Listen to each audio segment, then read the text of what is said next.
എല്ലാ വിദ്യാർത്ഥികൾക്കും ബോധയുടെ ഓൺലൈൻ ക്ലാസ്സുകളിലേക്ക് ഒരിക്കൽ കൂടി സ്വാഗതം. അപ്പോൾ നമ്മൾ കെമിസ്ട്രിയുടെ കാര്യങ്ങളായിരുന്നു പറഞ്ഞുകൊണ്ടിരുന്നത്. കെമിസ്ട്രിയിൽ നമ്മൾ കഴിഞ്ഞ ദിവസം ഒരു മൂലകം അല്ലെങ്കിൽ ഒരു എലമെന്റ് ഇതിന്റെ സബ്ഷൽ ഇലക്ട്രോണിക് കോൺഫിഗറേഷൻ എഴുതുവാനും അത് എഴുതി എങ്ങനെ അതിനെ നിറച്ച് അല്ലെങ്കിൽ ഫില്ല് ചെയ്ത് നമുക്കത് തീർക്കാൻ പറ്റും എന്നുള്ള കാര്യങ്ങളാണ് നമ്മൾ കഴിഞ്ഞ ദിവസം പറഞ്ഞുകൊണ്ടിരുന്നത്, അല്ലെ? അപ്പോൾ അത് നമ്മൾ കഴിഞ്ഞു. ഇനി നമ്മൾ പോകുന്നത് ഇതിന്റെ തന്നെ ബാലൻസ് ആയിട്ടുള്ള പീരിയോഡിക് ടേബിളിൽ നമ്മൾ അധികമായി ഇനി പഠിക്കാൻ പോകുന്ന 10ാം ക്ലാസ്സിൽ പഠിക്കാൻ പോകുന്ന ഒരു ടോപ്പിക്കാണ് ബ്ലോക്കുകൾ.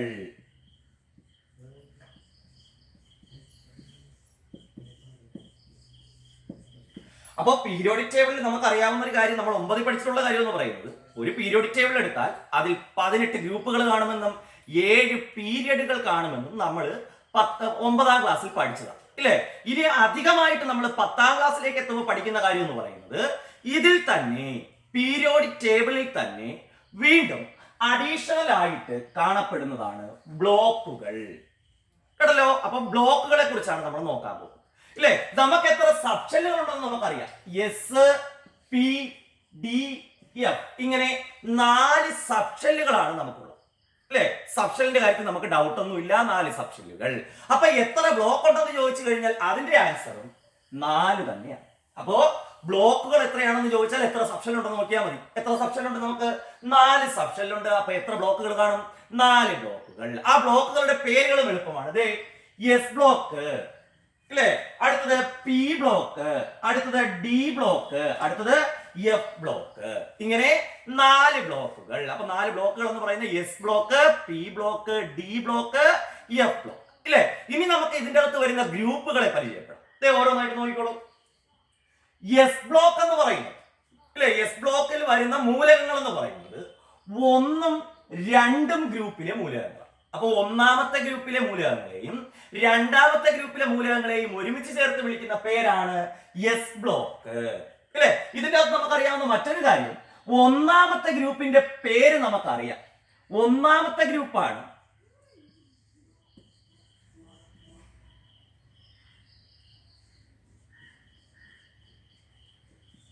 ആൽക്കലി ലോഹങ്ങൾ അല്ലെങ്കിൽ ആൽക്കലി മെറ്റൽസ്, അല്ലെ?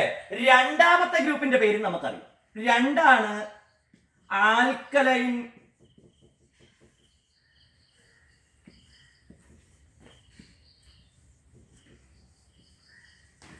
എർത്ത് ലോഹങ്ങൾ അല്ലെങ്കിൽ ആൽക്കലൈൻ എർത്ത് മെറ്റൽസ്, ഇല്ലേ? അപ്പൊ ഈ 1ഉം 2ഉം ഗ്രൂപ്പിലെ മൂലകങ്ങൾ ഉൾപ്പെടുന്നതാണ് എസ് ബ്ലോക്ക്. ക്ലിയർ ആണല്ലോ? ഇനി നമ്മൾ നേരെ പോകുന്ന പി ബ്ലോക്കിലേക്കാണ്, അല്ലെ? പി ബ്ലോക്കിന് ഒരു പ്രത്യേകതയുണ്ട്. പി ബ്ലോക്ക് എന്ന് പറയുന്നത് 13 മുതൽ 18 വരെ ഗ്രൂപ്പിലുള്ള മൂലകങ്ങൾ, 13 മുതൽ 18 വരെ ഗ്രൂപ്പിലുള്ള മൂലകങ്ങളെ നമ്മൾ വിളിക്കുന്ന പേരാണ് പി ബ്ലോക്ക് മൂലകങ്ങൾ. അപ്പൊ ഈ 13ാമത്തെ ഗ്രൂപ്പിന്റെ പേര് നമുക്കറിയാം, ബോറോൺ കുടുംബം അല്ലെങ്കിൽ ബോറോൺ ഫാമിലി. 14 carbon family. അടുത്തത് 15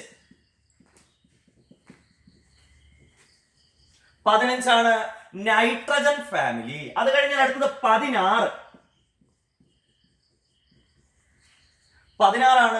ഓക്സിജൻ ഫാമിലി. അത് കഴിഞ്ഞാൽ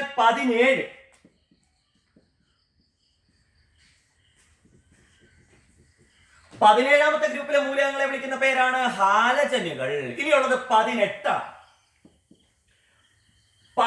ഗ്രൂപ്പിലുള്ള മൂലകങ്ങളെ നമ്മൾ വിളിക്കുന്ന പേരാണ് അലസവാതകങ്ങൾ അല്ലെങ്കിൽ ഉത്കൃഷ്ടവാതകങ്ങൾ അല്ലെങ്കിൽ നിഷ്ക്രിയവാതകങ്ങൾ, അതുമല്ലെങ്കിൽ നോബിൾ ഗ്യാസസ്, ഇനർട്ട് ഗ്യാസസ് എന്നെല്ലാം അറിയപ്പെടുന്ന 18ാമത്തെ ഗ്രൂപ്പ്, അല്ലെ? അപ്പൊ ഈ 13ൽ തുടങ്ങി ഏതുവരെ? 18 വരെ. 13ആയ ബോറോൺ ഫാമിലി, 14ആയ കാർബൺ ഫാമിലി, 15ആയ നൈട്രജൻ ഫാമിലി, 16ആയ ഓക്സിജൻ ഫാമിലി, 17ആയ ഹാലജനുകള്, 18ാമത്തെ ഗ്രൂപ്പായ അലസവാതകങ്ങൾ. ഇത്രയും ചേരുന്ന അത്രയും ഗ്രൂപ്പുകൾ ഒരുമിച്ച് വരുന്ന ബ്ലോക്കാണ് പി ബ്ലോക്ക്, അല്ലെ? ഇനി അടുത്തത് ഡി ബ്ലോക്കാണ്. ഡി ബ്ലോക്ക് 3 മുതൽ 12 വരെ മൂലകങ്ങൾ, 3 മുതൽ 12 വരെ മൂലകങ്ങൾ ഉൾപ്പെടുന്ന ഗ്രൂപ്പ്. അതായത് 3 മുതൽ 12 വരെ ഗ്രൂപ്പിൽ ഉൾപ്പെടുന്ന മൂലകങ്ങൾ, ഇല്ലേ? ഇവരെ വിളിക്കുന്ന പേര് നമുക്കറിയാം, ഇവരാണ് സംക്രമണ മൂലകങ്ങൾ അല്ലെങ്കിൽ ട്രാൻസിഷൻ എലമെന്റ്സ് അല്ലേ. അപ്പോ എസ് ബ്ലോക്ക് എന്ന് പറയുന്നത് 1ഉം 2ഉം ഗ്രൂപ്പ് മൂലകങ്ങൾ ഉൾപ്പെടുന്നത്. അടുത്തത് പി എന്ന് പറയുന്നത് 13 മുതൽ 18 വരെ ഗ്രൂപ്പ് ഉൾപ്പെടുന്നത്. അടുത്തത് ഡി എന്ന് പറയുന്നത് 3 മുതൽ 12 വരെ, അതായത് സംക്രമണ മൂലകങ്ങൾ ഇല്ലേ, അല്ലെങ്കിൽ ട്രാൻസിഷൻ എലമെന്റ്സ്. ഇത് ഉൾപ്പെടുന്ന ഗ്രൂപ്പ് പിന്നെ ബ്ലോക്ക് ആണ് ഡി ബ്ലോക്ക്. ഏറ്റവും അവസാനം നമ്മളിപ്പോ പീരിയോഡിക് ടേബിളിലെ എല്ലാ ഗ്രൂപ്പുകളും കഴിഞ്ഞു. 3 ബ്ലോക്ക് പറഞ്ഞപ്പോ തന്നെ 1, 2, 3 മുതൽ 12 വരെ ആയി, 13 മുതൽ 18 വരെ. നമുക്ക് 18 ബ്ലോക്ക് പിന്നെ 18 ഗ്രൂപ്പുകളല്ലേ ഉള്ളൂ. ഇനി നമുക്ക് കിടക്കുന്നതെന്ന് പറഞ്ഞാൽ ഈ ബ്ലോക്ക് ഒരെണ്ണം കിടപ്പുണ്ട്, എഫ് ബ്ലോക്ക് ഇല്ലേ. പീരിയോഡിക് ടേബിളിന്റെ ഏറ്റവും ചുവട്ടിലായിട്ട്, നമ്മുടെ പീരിയോഡിക് ടേബിൾ എടുത്തു കഴിഞ്ഞാൽ അതിന്റെ ഏറ്റവും ചുവട്ടിലായിട്ട് ഒരു 2 കോളങ്ങളിൽ നിരത്തി എഴുതിയിട്ടുള്ള ഒരു 10-28 മൂലകങ്ങളുണ്ട് കേട്ടോ. ഏറ്റവും താഴെ പീരിയോഡിക് ടേബിൾ ചേർത്തല്ല, അതിന് താഴെയായിട്ട് 2 കോളങ്ങളിലായി വരച്ച് കൊടുത്തിട്ടുള്ള ഒരു 28 മൂലകങ്ങളോളം കിടപ്പുണ്ട്. ഈ മൂലകങ്ങളാണ് ഏത് ബ്ലോക്കിൽ വരുന്നത്? എഫ് ബ്ലോക്കിൽ വരും. അപ്പൊ എഫ് ബ്ലോക്കിന് പ്രത്യേകിച്ച് ഗ്രൂപ്പ് ഇല്ല, അതിന് പീരിയഡും ഇല്ല കേട്ടോ. അപ്പൊ അതാണ് എഫ് ബ്ലോക്കിന്റെ പ്രത്യേകത. എഫ് ബ്ലോക്കിലെ മൂലകങ്ങൾക്ക് പ്രത്യേകിച്ച് ഗ്രൂപ്പോ പീരിയഡുകളോ ഇല്ല. അപ്പൊ ഇത്രയുമാണ് നമ്മുടെ ബ്ലോക്കുകള്. 4 ബ്ലോക്കുകള് S, P, D, F. Clear ആയല്ലോ. അപ്പോ എഫ് ബ്ലോക്ക് വരെ ആയപ്പോ 4 ബ്ലോക്കുകളായി. ഇനി നമുക്ക് ഓരോ ബ്ലോക്കിന്റെയും സവിശേഷതകളും ഓരോ ബ്ലോക്കിലുള്ള മൂലകങ്ങളെ എങ്ങനെ കണ്ടെത്താൻ കഴിയുന്നില്ല നമുക്ക് നോക്കാം. അപ്പൊ ഇനി നമ്മൾ ബ്ലോക്കുകളിലേക്ക് പോവുകയാണ്. അതിൽ ഒന്നാമത്തെ ബ്ലോക്ക് എന്ന് പറയുന്നത്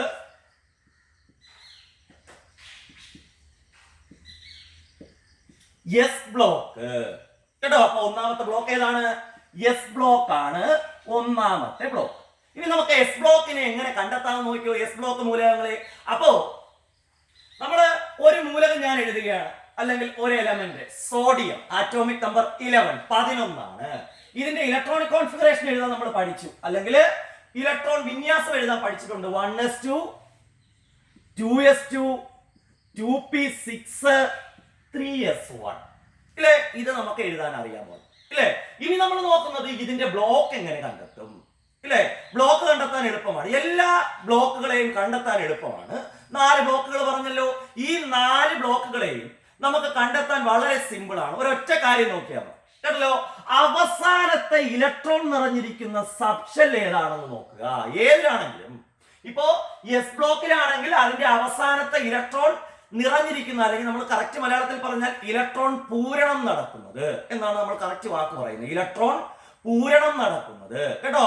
അല്ലെങ്കിൽ ദി ലാസ്റ്റ് ഫിൽഡ് സബ്ഷെൽ ഏതാണെന്ന് നോക്കുക. ഏതാ ലാസ്റ്റ് അല്ലെങ്കിൽ ഏറ്റവും അവസാനം നിറഞ്ഞിരിക്കുന്ന സബ്ഷെല്ല്?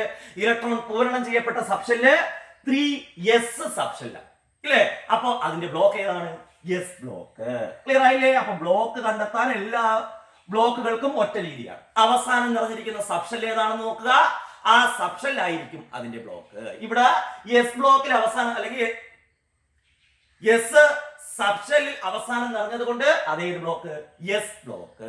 ഇനി നമുക്ക് ഉദാഹരണത്തിന് എസ് ബ്ലോക്കിന്റെ പ്രത്യേകത പിന്നെ പറയാം. നമുക്ക് പി ബ്ലോക്ക് ഉണ്ടോ ചെക്ക് ചെയ്ത് നോക്കാം.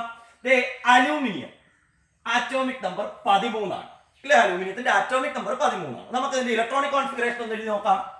1s2, 2s2, 2p6, 3s2, 3p1 കണ്ടോ. അവസാനത്തെ ഇലക്ട്രോൺ നിറഞ്ഞിരിക്കുന്ന സബ്ഷെൽ ഏതാ? 3p സബ്ഷെൽ ഇല്ലേ. അപ്പോ 3p കണ്ടോ, 3p ഇല്ലേ. ഇതിന്റെ അകത്തുള്ള സബ്ഷെൽ ഏതാണെന്ന് ചോദിച്ചാൽ പി സബ്ഷെൽ. അപ്പൊ അവസാന ഇലക്ട്രോൺ നിറഞ്ഞിരിക്കുന്നത് പി സബ്ഷെല്ലിലാണല്ലോ. അപ്പൊ ഇതേത് ബ്ലോക്ക് ആയിരിക്കും? ഇത് പി ബ്ലോക്ക് കണ്ടോ, അത് പി ബ്ലോക്ക്. ഇനി നമുക്ക് മറ്റൊരു ഉദാഹരണം നോക്കാം. ഡി ബ്ലോക്കിന്റെ കാര്യം നോക്കാം.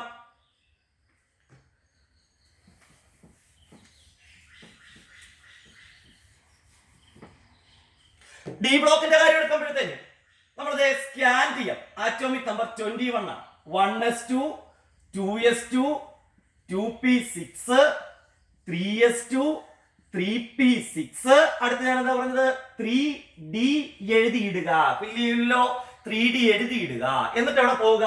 4sൽ പോയി 2 എണ്ണം ഫില്ല് ചെയ്യുക ഇല്ലേ. അപ്പൊ നമ്മളത് 4sൽ 2 എണ്ണം ഫില്ല് ചെയ്തു ഇല്ലേ. എന്നിട്ട് തിരിച്ചവിടെ വരണം, വീണ്ടും 3dയിൽ വരണം, ഒരെണ്ണം ഫില്ല് ചെയ്യും. ഇല്ലേ? ഇവിടെ ഒരു കൺഫ്യൂഷൻ ഉണ്ടാവരുത്. ഇപ്പൊ നമ്മൾ എഴുതുന്നത് എങ്ങനെയാ? അവസാനം നമ്മൾ എഴുതിയിരിക്കുന്ന സബ്ഷെൽ ഏതാ? 4s ആണ് ഇല്ലേ? പക്ഷെ അവസാനം നിറഞ്ഞിരിക്കുന്ന സബ്ഷെൽ ഏതാ? ഇല്ലേ? ഞാൻ അവസാനം എഴുതിയിരിക്കുന്ന സബ്ഷെൽ നല്ല പറഞ്ഞു, അവസാനം നിറഞ്ഞിരിക്കുന്ന സബ്ഷെൽ ഏതാണെന്ന് നോക്കാം. അവസാനം നിറഞ്ഞിരിക്കുന്ന സബ്ഷെൽ ഏതാ?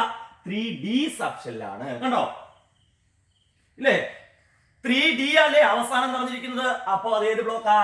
D block. ഡി ബ്ലോക്കിന് മാത്രം കൺഫ്യൂഷൻ വരരുത്.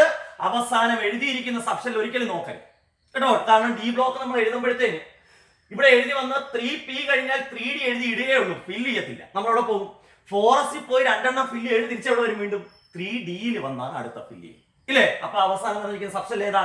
D subshell. അപ്പൊ അത് ഏത് ബ്ലോക്ക്? ഡി ബ്ലോക്ക് ഇല്ലേ? അപ്പൊ അത് ക്ലിയർ ആയല്ലോ. അപ്പോ നമുക്ക് എന്ത് കണ്ടെത്താൻ? ബ്ലോക്കുകളെ തിരിച്ചറിയാൻ എളുപ്പമാണ്.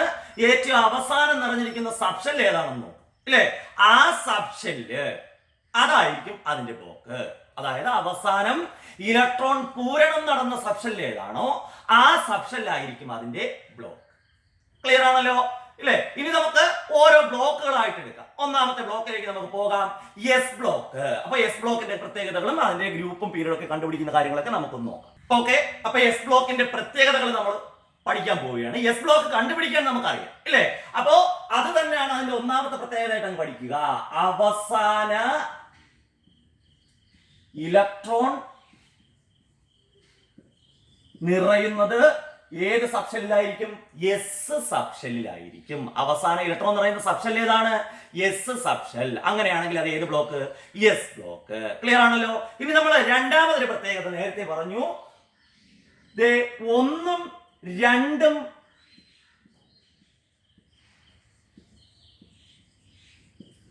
ഒന്നും രണ്ടും ഗ്രൂപ്പിലെ മൂലകങ്ങൾ ഉൾപ്പെടുന്നതാണ് ഏത് ബ്ലോക്ക്? എസ് ബ്ലോക്ക് ഇല്ലേ? അപ്പൊ രണ്ടാമത്തെ പ്രത്യേകത 1, 2 ഈ രണ്ട് ഗ്രൂപ്പിലെ മൂലകങ്ങൾ ഉൾപ്പെടുന്നതാണ് ഏത് ബ്ലോക്ക്?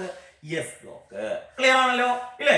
ഇനി നമുക്ക് ഇതിന്റെ അകത്ത് നിന്ന് ഇപ്പൊ ബ്ലോക്ക് കണ്ടെത്താൻ പഠിച്ചു, നമ്മൾ ഗ്രൂപ്പിന്റെ 2 ഗ്രൂപ്പുകൾ ഉൾപ്പെടുന്നു എന്നും പഠിച്ചു. ഇനി നമുക്ക് വേണ്ട കാര്യം എന്ന് പറയുന്നത് ഇതിന്റെ അകത്ത് നിന്ന് എങ്ങനെ ഗ്രൂപ്പിനെയും പീരിയഡിനെയും കണ്ടെത്താം. അപ്പൊ നമുക്ക് ഉദാഹരണമായിട്ട് സോഡിയത്തിന്റെ കാര്യം തന്നെ എടുക്കാം. സോഡിയത്തിന്റെ ആറ്റോമിക് നമ്പർ നമുക്കറിയാം 11 ആണ്.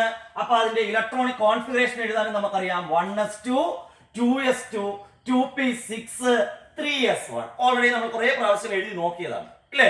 അപ്പൊ ഇത് നോക്കിക്കേ, ആദ്യം നമുക്ക് ബ്ലോക്ക് കണ്ടെത്താം. ബ്ലോക്ക് ഏതാണെന്ന് നോക്കിയേ, അവസാനം നിറഞ്ഞിരിക്കുന്ന സബ്ഷെല്ല് 3s സബ്ഷെൽ ഇല്ലേ? അപ്പൊ എസ് സബ്ഷെല്ലിലാണ് നിറഞ്ഞിരിക്കുന്നത്. അപ്പൊ ബ്ലോക്ക് നമുക്ക് കിട്ടി എസ് ബ്ലോക്ക് അല്ലേ? ഇനി നമുക്ക് ഇതിന്റെ അകത്ത് നിന്ന് പീരിയഡും ഗ്രൂപ്പും കണ്ടെത്താം. അതായത് പീരിയോഡിക് ടേബിളില് ഇത് എത്രാമത്തെ പീരിയഡ് എത്രാമത്തെ ഗ്രൂപ്പ് ഈ ഇതിൽ വരുന്ന മൂലകമാണെന്ന് നമുക്ക് കണ്ടെത്താം ഇല്ലേ? അപ്പൊ ഇനി ഇതിന്റെ അകത്ത് ശ്രദ്ധിക്കാനുള്ള കാര്യം, പീരിയഡ് കണ്ടെത്തുന്നത് എല്ലാ ബ്ലോക്കുകളിലും പീരിയഡ് കണ്ടെത്തുന്ന രീതി ഒന്ന് തന്നെയാണ് ഇല്ലേ? നമ്മൾ ഈ ഫ്രണ്ടിൽ എഴുതിയിരിക്കുന്ന നമ്പർ കണ്ടോ? 1 ഇല്ലേ? അടുത്തത് ഇത് 2ഉം 2, അടുത്തത് ഇത് 3. ഈ ഫ്രണ്ടിൽ എഴുതിയിരിക്കുന്ന നമ്പർ ഏതാ? ആ നമ്പറിനെ നമ്മൾ വിളിക്കുന്ന പേരാണ് ഷെൽ നമ്പർ. നമ്മൾ ആദ്യം പറഞ്ഞല്ലേ ഏത് ഷെല്ലിന്റെ സബ്ഷെല്ലാണെന്ന് അറിയാൻ വേണ്ടിയാണ് നമ്മൾ ആ ഫ്രണ്ടിൽ നമ്പർ എഴുതുന്നത് ഇല്ലേ? അപ്പൊ ഏറ്റവും വലിയ ഷെൽ നമ്പർ എടുക്കുക, ഏറ്റവും വലിയ ഷെൽ നമ്പർ എടുക്കുക. ഇപ്പോഴത്തെ ഷെൽ നമ്പറുകൾ നോക്കിയേ, ഇത് 1ാമത്തെ ഷെല്ല്, ഇത് 2ാമത്തെ ഷെല്ല്, ഇത് 3ാമത്തെ ഷെല്ല് ഇല്ലേ? അതിൽ ഏറ്റവും വലിയ നമ്പർ ഏതാ? 3 ആണ് ഇല്ലേ? അപ്പോ പീരിയഡ് നമുക്ക് കിട്ടി. സോഡിയം എന്ന് പറയുന്ന മൂലകം വരുന്ന പീരീഡ് ഏതാ? 3ാമത്തെ പീരീഡ് ഇല്ലേ? ഇനി വളരെ സിമ്പിൾ ആയിട്ട് ഓർത്തിരുന്നാൽ മതി. നമുക്ക് പിന്നെ ഷെൽ നമ്പർ ആണ്, വലിയ ഷെൽ നമ്പർ എടുക്കണം അങ്ങനെ ഒന്നും ഓർക്കണ്ട. നമ്മുടെ ഈ ഫ്രണ്ടിൽ എഴുതിയിരിക്കുന്ന നമ്പർ ഉണ്ടോ?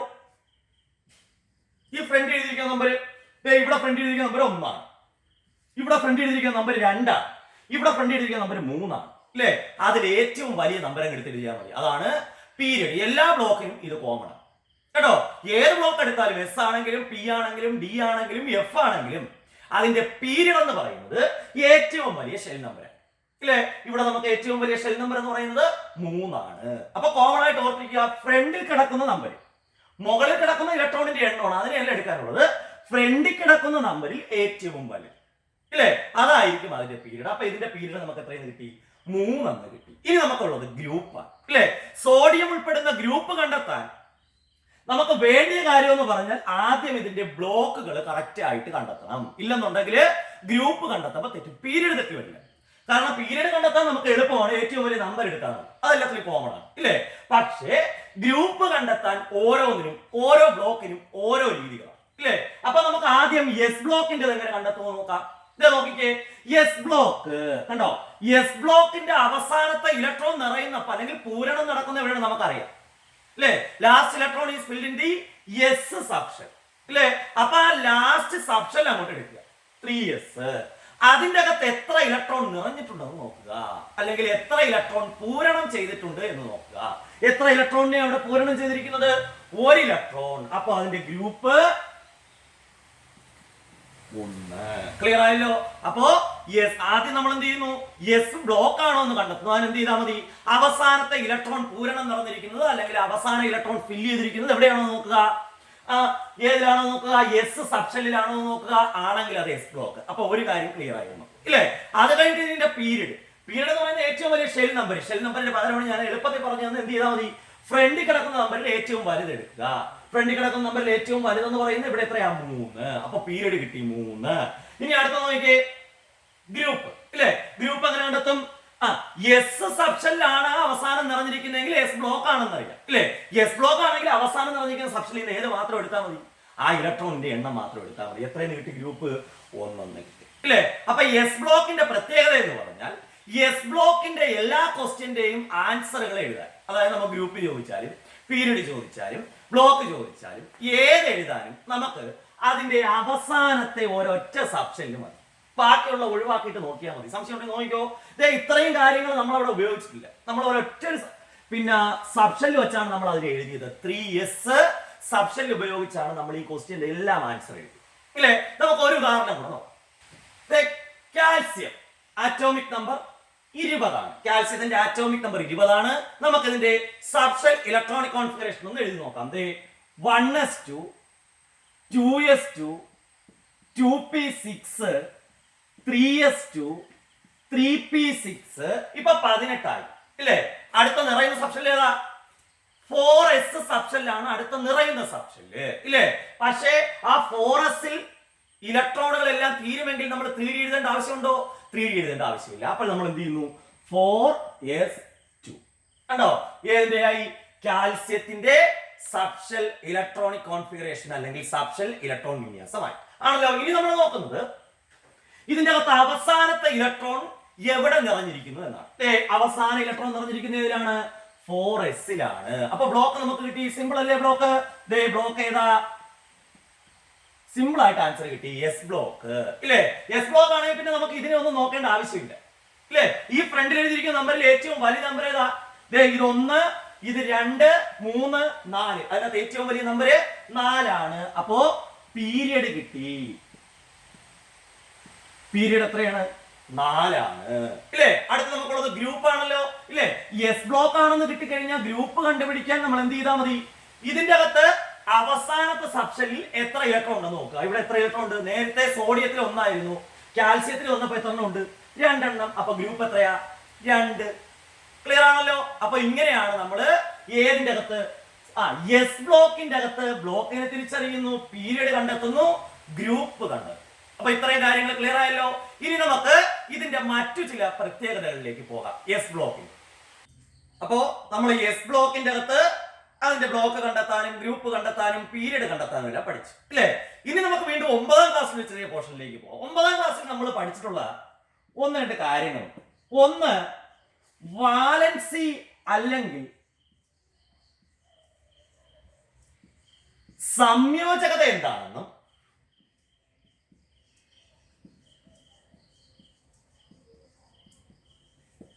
ഓക്സീകരണാവസ്ഥ അല്ലെങ്കിൽ ഓക്സിഡേഷൻ സ്റ്റേറ്റ് എന്താണെന്ന് നമ്മൾ 9ൽ പഠിച്ചിട്ടുണ്ട് ഇല്ലേ. അതായത് ഒരു മൂലകം അല്ലെങ്കിൽ ഒരു എലമെന്റ് അതിന് സ്ഥിരത ലഭിക്കുവാൻ വേണ്ടി, ഇപ്പൊ സോഡിയത്തിന്റെ ആറ്റോമിക് നമ്പർ 11 ആണ് ഇല്ലേ. നമ്മൾ കഴിഞ്ഞ കൊല്ലം പഠിച്ചത് എങ്ങനെയാണെന്നാണ് ഞാൻ പറയുന്നത് ഇല്ലേ. നമ്മൾ അതിന്റെ ഇലക്ട്രോൺ വിന്യാസമാണ് കഴിഞ്ഞ കൊല്ലം എഴുതിയത്, 281 ഇല്ലേ. അപ്പൊ ഈ മൂലകത്തിന് എന്ത് ലഭിക്കാൻ, സ്ഥിരത ലഭിക്കുവാൻ ഇതെന്ത് ചെയ്യണം, ഒരു മൂലകത്തിന് സ്ഥിരത ലഭിക്കണമെന്നുണ്ടെങ്കിൽ അതിന്റെ അവസാനത്തെ ഷെല്ലിൽ 8 ഇലക്ട്രോൺ ഉൾക്കൊള്ളും. ഇല്ലേ? അവസാനത്തെ ഷെല്ലിൽ 8 എണ്ണം വന്നു കഴിഞ്ഞാൽ ആ മൂലകത്തിൽ എന്തുണ്ടെന്ന് അർത്ഥം? സ്ഥിരതയുള്ള മൂലകമാണെന്ന് അർത്ഥം ആണല്ലോ. ഇല്ലേ? ഇത് നമ്മൾ 9 പഠിച്ചതാ. ഇല്ലേ? അപ്പൊ ഈ മൂലകം അവസാനത്തെ ഷെല്ലിൽ 8 എണ്ണം ആകുക. ഇനി ഒരു ഷെല്ലേ ഉള്ളെങ്കിൽ എത്ര എണ്ണം മതിയാകും? 2 എണ്ണം മതി. ഇല്ലേ? ഇപ്പൊ സോഡിയത്തിന്റെ കേസ് നമ്മൾ എടുത്തു. 2, 8, 1 ആയിരുന്നു നമുക്ക് എന്ത് കിട്ടിയത്? ഇലക്ട്രോണിക് കോൺഫിഗർ അല്ലെങ്കിൽ ഇലക്ട്രോൺ വിന്യാസം കിട്ടിയത്. ഇല്ലേ? ഇതിൽ നിന്ന് നമുക്ക് നോക്കാനുള്ള കാര്യം എന്ന് പറഞ്ഞാൽ ഇതിന്റെ അവസാനത്തെ ഷെല്ലിൽ എത്ര ഇലക്ട്രോൺ? അവസാനത്തെ ഷെല്ലിൽ 1 ഇലക്ട്രോൺ അല്ലേ ഉള്ളത്? ഇല്ലേ? 1 ഇലക്ട്രോൺ ആണുള്ളത്. ഇത് 8 ആകണമെങ്കിൽ ഒന്നുകിൽ 7 ഇലക്ട്രോണിനെ സ്വീകരിക്കും, അല്ലെങ്കിൽ 1 ഇലക്ട്രോണിനെ വിട്ടുകൊടുക്കണം. 7 എണ്ണത്തിനെ സ്വീകരിച്ചു കഴിഞ്ഞാൽ 7 1 8 ആയി. ഒരെണ്ണത്തിനെ വിട്ടുകൊടുത്തു കഴിഞ്ഞാൽ ഇതങ്ങ് പോയി, ബാക്കി 8 എണ്ണമാണ്. ഇല്ലേ? ഇതിന്റെ അകത്ത് ഏറ്റവും എളുപ്പമുള്ള മാർഗമായിരിക്കുമല്ലോ ഒരു ആറ്റം സ്വീകരിക്കുന്നത്. ഇല്ലേ? അപ്പൊ ഇവിടെ എളുപ്പമുള്ള മാർഗം എന്ന് പറയുന്നത് 7 എണ്ണം സ്വീകരിക്കുന്നതിനേക്കാൾ എളുപ്പമാണ് ഒരെണ്ണത്തിനെ വിട്ടുകൊടുക്കുന്നത്. ഇല്ലേ? അപ്പോ ഇങ്ങനെ സ്ഥിരത ലഭിക്കുവാൻ വേണ്ടി ഒരു ആറ്റം സ്വീകരിക്കുന്നതോ വിട്ടുകൊടുക്കുന്നതോ ആയ ഇലക്ട്രോണുകളുടെ എണ്ണമാണ് ആ മൂലകത്തിന്റെ വാലൻസി അല്ലെങ്കിൽ സംയോജകത എന്ന് നമ്മൾ പറയുമല്ലോ, പഠിച്ചിട്ടുള്ളത്. ഇല്ലേ? അങ്ങനെ വെച്ച് നോക്കുമ്പോൾ സോഡിയത്തിന്റെ സംയോജകത നമുക്ക് എത്രയെന്ന് കിട്ടി? 1 കിട്ടി. 7 വരില്ല. എത്ര തന്നെ വരൂ? 1 വരും. ഇല്ലേ? ആണല്ലോ. ഇനി നമ്മൾ നോക്കുന്നത് എന്താണ് ഓക്സീകരണാവസ്ഥ. ഇല്ലേ? ഈ വാലൻസി അല്ലെങ്കിൽ സംയോജകതയുടെ ഫലമായിട്ട് ഒരു മൂലകത്തിന് ചിലപ്പോൾ ഇലക്ട്രോൺ നഷ്ടപ്പെടും, ചിലപ്പോൾ ഇലക്ട്രോൺ ലഭിക്കും. ഇല്ലേ? ഇലക്ട്രോൺ നഷ്ടപ്പെടുകയാണെങ്കിൽ, ഇല്ലേ, അതായത് ഇലക്ട്രോണിനെ എന്ത് ചെയ്യുന്നു? നഷ്ടപ്പെടുക എന്ന് പറഞ്ഞാൽ അയാൾ ഇലക്ട്രോണിനെ വിട്ടുകൊടുക്കും. ഇല്ലേ? അങ്ങനെ വിട്ടുകൊടുത്താൽ അതിന് ലഭിക്കുന്ന ചാർജ് പോസിറ്റീവ് ചാർജും, ഇനി ഒരു ഇലക്ട്രോണിനെ സ്വീകരിച്ചാൽ, ഇല്ലേ, ഇലക്ട്രോണിനെ ഇനി എടുക്കുകയാണ്, അതായത് മറ്റൊരാളിൽ നിന്ന് പിടിച്ചെടുക്കുന്നു ഇലക്ട്രോണിനെ. അപ്പൊ സ്വീകരിച്ചാൽ ലഭിക്കുന്ന ചാർജ് നെഗറ്റീവ് ചാർജുമാണ് നമ്മൾ കഴിഞ്ഞ കൊല്ലം പഠിച്ചു. ഇല്ലേ? സംയോജകതയിൽ ചാർജും കൂടെ ചേർത്ത് എഴുതുമ്പോൾ നമുക്ക് ലഭിക്കുന്നതാണ് അതിന്റെ ഓക്സീകരണാവസ്ഥ. ഇവിടെ സോഡിയത്തിന്റെ കേസ് എടുത്ത് സോഡിയത്തിന്റെ വാലൻസ് നമുക്ക് കിട്ടി 1. ഇല്ലേ? ഇനി അതിന്റെ ഓക്സീകരണാവസ്ഥയല്ലേ നമുക്ക് വേണ്ടിയത്. ഇല്ലേ? ഇവിടെ ഒരു ഇലക്ട്രോണിനെ വിട്ടുകൊടുക്കോ സ്വീകരിക്കോ നോക്കിയാൽ മതി.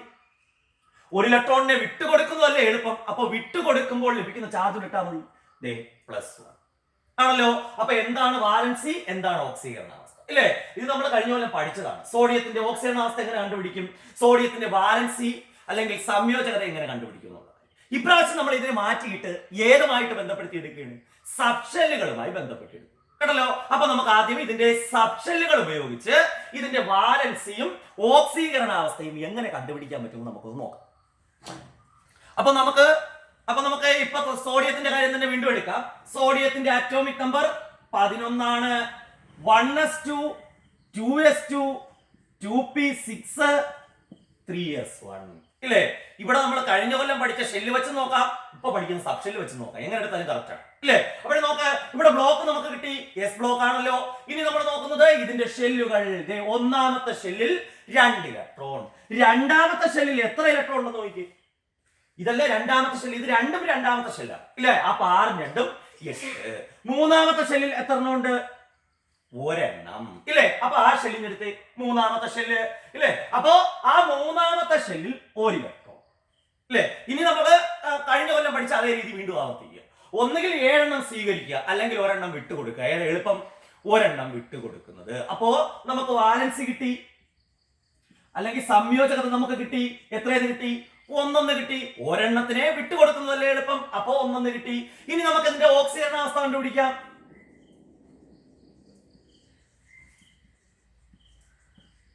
അപ്പൊ ഓക്സീകരണാവസ്ഥ കണ്ടുപിടിക്കാൻ വേറെ ഒന്നും ചെയ്യണ്ട. ഓക്സീകരണാവസ്ഥ വിട്ടുകൊടുത്താൽ പോസിറ്റീവ് ആണെന്ന്, സ്വീകരിച്ചാൽ നെഗറ്റീവ് ആണെന്ന് പറയും. ഇല്ലേ? വാലൻസിയുടെ കൂടെ ചാർജ് കൂടെ എഴുതിയാൽ മതി. +1 ആണ്. ഏതിന്റെ ഓക്സീകരണാവസ്ഥ? സോഡിയത്തിന്റെ ഓക്സീകരണാവസ്ഥ. അപ്പൊ നമ്മൾ അടുത്ത സെക്ഷനിലെത്തി. വാലൻസിയും ഓക്സീകരണാവസ്ഥയും. നമുക്ക് മറ്റൊരു ഉദാഹരണം നോക്കാം.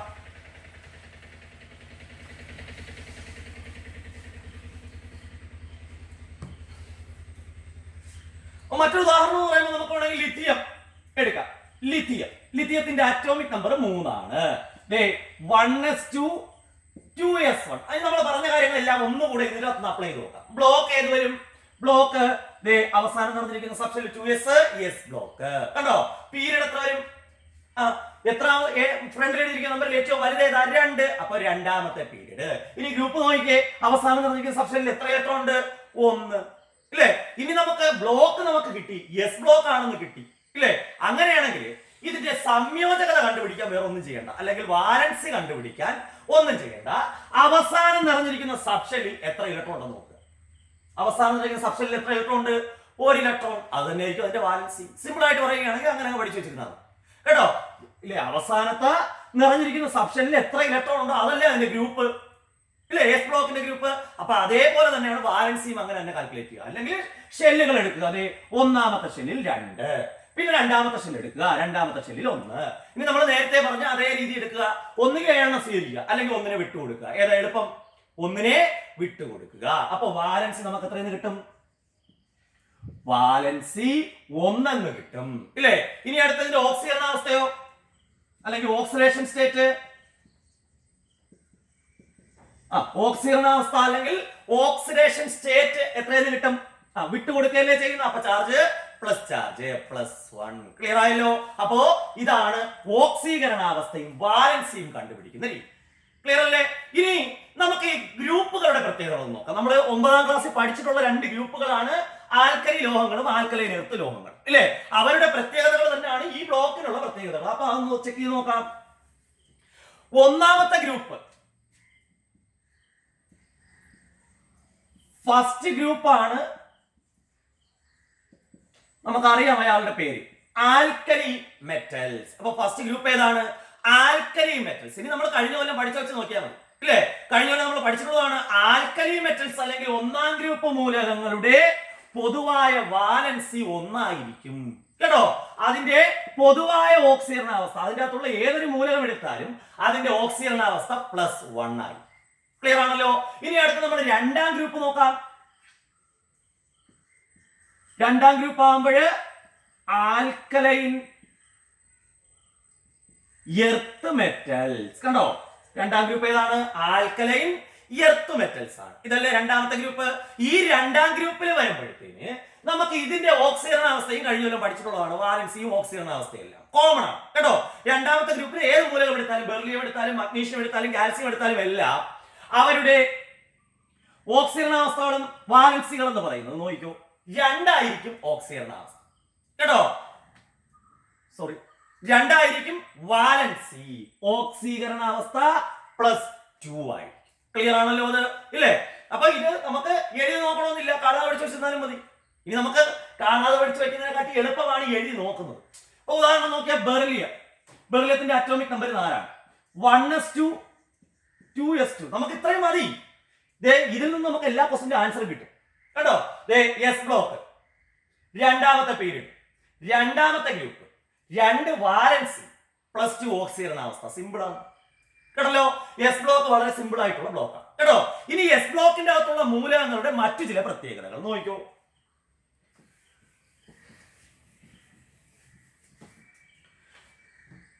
നമ്മൾ കഴിഞ്ഞ കൊല്ലം 2 തരം ബന്ധനങ്ങൾ പഠിച്ചിട്ടുണ്ട്, അല്ലെങ്കിൽ 2 തരം ബോണ്ടുകൾ. ഒന്ന് അയോണിക ബന്ധനം അല്ലെങ്കിൽ അയോണിക് ബോണ്ട്. 2 സഹസംയോജക ബന്ധനം അല്ലെങ്കിൽ കോവാലന്റ് ബോണ്ട്. ഇതൊക്കെ ഓർമ്മയുണ്ടോ? അയോണിക് ബോണ്ട് അല്ലെങ്കിൽ അയോണിക ബന്ധനം എന്ന് പറഞ്ഞാൽ തോന്നാ ഇലക്ട്രോണുകളെ വിട്ടുകൊടുക്കുകയും സ്വീകരിക്കുകയും ചെയ്യുന്നതിന്റെ ഫലമായിട്ട് 2 പേര് തമ്മിൽ ഉണ്ടാകുന്നതാണ് ഇത് അയോണിക ബന്ധനം അല്ലെങ്കിൽ അയോണിക് ബോണ്ട്, ഇല്ലേ? ഇനി പരസ്പരം ഇലക്ട്രോണുകളെ പങ്കുവെക്കുന്നു, മ്യൂച്വൽ ഷെയറിംഗ് ഓഫ് ഇലക്ട്രോൺ, അതിന്റെ ഫലമായിട്ടുണ്ടാകുന്ന ബന്ധനങ്ങളാണ് ഇത് സഹസംയോജക ബന്ധനം. ഇപ്പൊ സോഡിയം ക്ലോറൈഡ് നമ്മൾ എടുക്കുന്നു, ഇല്ലേ? ഇവിടെ സോഡിയം 1 ഇലക്ട്രോണിനെ വിട്ടുകൊടുക്കുമ്പോൾ അതിനൊരു പ്ലസ് ചാർജും, ക്ലോറിൻ ആ ഇലക്ട്രോണിനെ സ്വീകരിക്കുമ്പോൾ അതിനൊരു മൈനസ് ചാർജ്, ഇല്ലേ? ഇതിന്റെ ഫലമായിട്ട് ഉണ്ടായ സംയുക്തം സോഡിയം ക്ലോറൈഡ്. ഏതുതരം സംയുക്തമാണോ നമ്മൾ കഴിഞ്ഞ കൊല്ലം പഠിച്ചിട്ടുണ്ട്? അയോണിക സംയുക്തം അല്ലെങ്കിൽ അയോണിക് കോമ്പൗണ്ട്. കാരണം അവിടെ സോഡിയം വിട്ടുകൊടുത്തു, ക്ലോറിൻ സ്വീകരിച്ചു, ഇല്ലേ? ഇതൊക്കെ നമ്മൾ 9ൽ പഠിച്ചതാണ്. ഇനി നമ്മൾ നോക്കുന്നത് എസ് ബ്ലോക്ക് മൂലകങ്ങൾ. പൊതുവെ എസ് ബ്ലോക്ക് മൂലകങ്ങൾ എന്ന് പറയുന്നത് 1ഉം 2ഉം ഗ്രൂപ്പിലുള്ളവരാണ്, ഇല്ലേ? അവര് പൊതുവെ രാസപ്രവർത്തനത്തിൽ അയോണിക ബന്ധനമാണോ ഉണ്ടാക്കുന്നത്, സഹസംയോജക ബന്ധനമാണോ എന്ന് ആലോചിച്ച് നോക്കി കഴിഞ്ഞാൽ നമുക്ക് ആൻസർ കിട്ടും, ഇല്ലേ? കാരണം അവരുടെ ഓക്സീകരണാവസ്ഥ നോക്കിയേ. 1ാമത്തെ ഗ്രൂപ്പുകാരുടെ ഓക്സീകരണാവസ്ഥ +1 ആണ്, 2ാമത്തെ ഗ്രൂപ്പുകാരുടെ ഓക്സീകരണാവസ്ഥ +2 ആണ്, അല്ലേ? ഇവര് രാസപ്രവർത്തനത്തിൽ പങ്കെടുത്ത 1ാമത്തെ ഗ്രൂപ്പുകാര് ഒരു ഇലക്ട്രോണിനെ വിട്ടുകൊടുക്കും. അപ്പൊ വേറെ ആൾ സ്വീകരിക്കേണ്ടി വരുമല്ലോ. രണ്ടാമത്തെ ഗ്രൂപ്പുകാരാണെങ്കിൽ 2 ഇലക്ട്രോണിനെ വിട്ടുകൊടുക്കുക. അപ്പൊ അതിന് സ്വീകരിക്കാനും ആള് വേണ്ടേ? അപ്പൊ ഈ ഒന്നാമത്തെ ഗ്രൂപ്പുകാർ വിട്ടുകൊടുക്കുന്നവരെ വേറൊരാൾ സ്വീകരിക്കുകയാണ് ചെയ്യും. അപ്പൊ അവിടെ ഒരാൾക്ക് പോസിറ്റീവായി മറ്റൊരാൾക്ക് നെഗറ്റീവ് ചാർജ് ഇല്ലേ? അപ്പൊ ഏത് ബന്ധനം? അയോണിക ബന്ധനം. അതാണ് ഇവരുടെ അടുത്ത പ്രത്യേകത. ഇവരുടെ സംയുക്തങ്ങളെല്ലാം പൊതുവായി അയോണിക സംയുക്തങ്ങളാണ്. ക്ലിയർ ആണല്ലോ? അപ്പൊ എസ് ബ്ലോക്ക് മൂലകങ്ങളുടെ സംയുക്തങ്ങളുടെ പ്രത്യേകത എന്തോന്നാണ്? അവ പൊതുവെ രൂപം കൊടുക്കുന്ന സംയുക്തങ്ങളെല്ലാം അയോണിക സംയുക്തങ്ങളാണ് ഇല്ലേ? സോഡിയവും ക്ലോറിനും കൂടിച്ചേരുമ്പോൾ സോഡിയം ക്ലോറൈഡ്. അതിനകത്ത് ഒരു എസ് ബ്ലോക്ക് മൂലകം കിടപ്പുണ്ട്, സോഡിയം ഇല്ലേ? ആണല്ലോ. ഉണ്ടായ ബന്ധനം ഏതാ? അയോണിക ബന്ധനം അല്ലെങ്കിൽ അയോണിക് ബോണ്ട്. ക്ലിയർ ആണല്ലോ ഇല്ലേ? അപ്പോ അയോണിക ബന്ധനങ്ങൾക്കാണ് രൂപം കൊടുക്കുന്നത്. ഇനി അവരുടെ ഓക്സൈഡുകളെ നമുക്കൊന്ന് ചെക്ക് ചെയ്യാം. രണ്ടുപേരുടെയും ഒന്നാമത്തെ എലമെന്റ് ലിഥിയം ഇല്ലേ? ലിഥിയത്തിന്റെ അറ്റോമിക് നമ്പർ 3 ആണ്. നമുക്ക് ഇലക്ട്രോണിക് കോൺഫിഗറേഷൻ എഴുതാം 1s2 2s1. ഇതിൽ നിന്ന് നമുക്ക് ഓക്സീകരണാവസ്ഥയും വാലൻസിയും കിട്ടുമെന്ന് അറിയാലോ. അപ്പൊ ഇതിന്റെ അകത്ത് നമുക്ക് വാലൻസി എടുക്കാം. വാലൻസ് നമുക്ക് കിട്ടി. ഒന്നാമത്തെ ഗ്രൂപ്പ് ആണെങ്കിൽ 1 ആണ് വാലൻസ് അല്ലേ? അപ്പോ നമുക്ക് വാലൻസി കിട്ടി, 1 കിട്ടി ആണല്ലോ. ഇതിൽ നിന്ന് നമുക്ക് ഇതിന്റെ ഓക്സൈഡിന്റെ ഫോർമുല ഒന്ന് എഴുതി നോക്കാം. ആണല്ലോ. ഓക്സൈഡുകൾ എന്ന് പറയുന്നത് നമ്മൾ എങ്ങനെ എഴുതുമെന്ന് കഴിഞ്ഞ കൊല്ലം പഠിച്ചിട്ടുള്ളതാണ്. ഇത് ലിഥിയവും ഓക്സിജനും. അപ്പോ ലിഥിയം ഓക്സൈഡായി. ഇനി ഇതിന്റെ അകത്ത് എണ്ണമല്ലേ നമുക്ക് എഴുതാനുള്ളത്? നമ്മൾ കഴിഞ്ഞ കൊല്ലം പഠിച്ചിട്ടുള്ളതാണ് ആ കാര്യം. ഓക്സിജന്റെ വാലൻസി 2ഉം ലിഥിയത്തിന്റെ വാലൻസി 1ഉമാണ് ഇല്ല? ലിഥിയത്തിന്റെ വാലൻസി നമ്മൾ ഇവിടെ കണ്ടുപിടിച്ചു, 1 ആണ്. ഇനി ഈ വാലൻസികൾ അങ്ങോട്ടും അല്ലെങ്കിൽ ഈ സംയോജകതകളുടെ നമ്പറുകൾ അങ്ങോട്ടും ഇങ്ങോട്ടും എക്സ്ചേഞ്ച് ചെയ്യുമ്പോൾ കിട്ടുന്നതായിരിക്കും അതിന്റെ ഫോർമുല. കഴിഞ്ഞ കൊല്ലം ഇതേപോലെ നമ്മൾ പഠിച്ചിട്ടുള്ളതാണ് ഇല്ലേ? അപ്പൊ ഇതിന്റെ ഫോർമുല എന്ത് കിട്ടും? Li2O. കണ്ടോ? Li2O. ഇതേപോലെ നമുക്ക് കാൽസ്യത്തിന്റെ കാര്യം എടുക്കാം. കാൽസ്യം വേണം, നമുക്ക് മഗ്നീഷ്യം എടുക്കാം. മഗ്നീഷ്യത്തിന്റെ കാര്യം നോക്കിയേ. മഗ്നീഷ്യം ആറ്റോമിക് നമ്പർ 12 ആണ്. 1s2 2s2 2p6 3s2 ആണല്ലോ. ഇതിൽ നിന്ന് നമുക്ക് വാലൻസി എടുത്തേ. വാലൻസി എത്ര കിട്ടി? വാലൻസി എന്ന് പറഞ്ഞാൽ അവസാനത്തെ ഇലക്ട്രോണിന്റെ എണ്ണവും എടുത്താൽ മതി, 2 ഇല്ലേ? വാലൻസി കിട്ടി. ഇനി നമുക്ക് ഇതിന്റെ ഓക്സൈഡ് അല്ലേ എഴുതാനുള്ളത്. ഓക്സൈഡിന് എങ്ങനെ എഴുതും?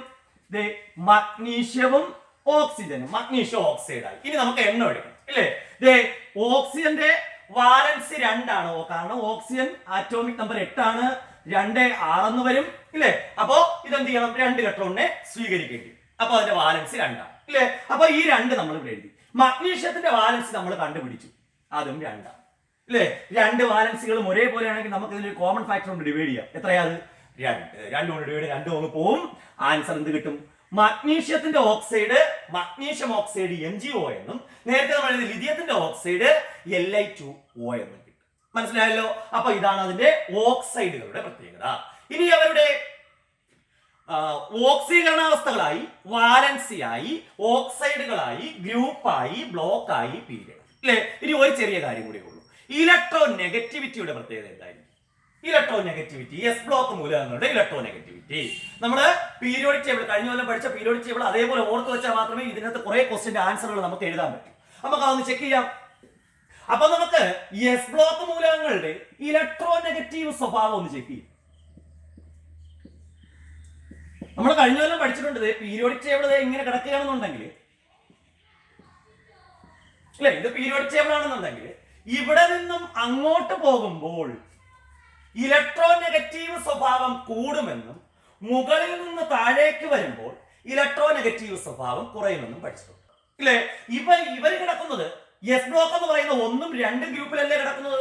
ഇതിപ്പോ ജസ്റ്റ് നമ്മൾ അറിഞ്ഞിരിക്കാൻ വേണ്ടി ഞാനൊന്ന് വരച്ച് കാണിക്കുന്നേ ഉള്ളൂ. ഇത് ഒന്നാമത്തെ ഗ്രൂപ്പ്, ഇത് രണ്ടാമത്തെ ഗ്രൂപ്പ്. ഇവർ ഏറ്റവും ഇടത് ഭാഗത്തല്ലേ കിടക്കുന്നത്. അപ്പോ ഇവർ എന്ത് മൂലകങ്ങളല്ല? ഇലക്ട്രോ നെഗറ്റീവ് സ്വഭാവമുള്ള മൂലകങ്ങളാണ്.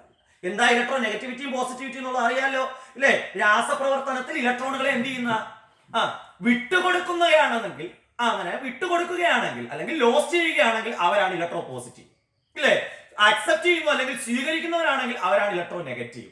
ഇവിടെ നോക്കിക്കേ, ഇവർ പീരിയോഡിക് ടേബിളിന്റെ ഇങ്ങേ അറ്റമല്ലേ കിടക്കുന്നത്. ഈ പീരിയോഡിക് ടേബിളിന്റെ ഇടത് ഭാഗം, അതായത് ഇങ്ങേ അറ്റത്ത് കിടക്കുന്ന ആൾക്കാർക്ക് എന്ത് സ്വഭാവം കൂടുതലാണ്?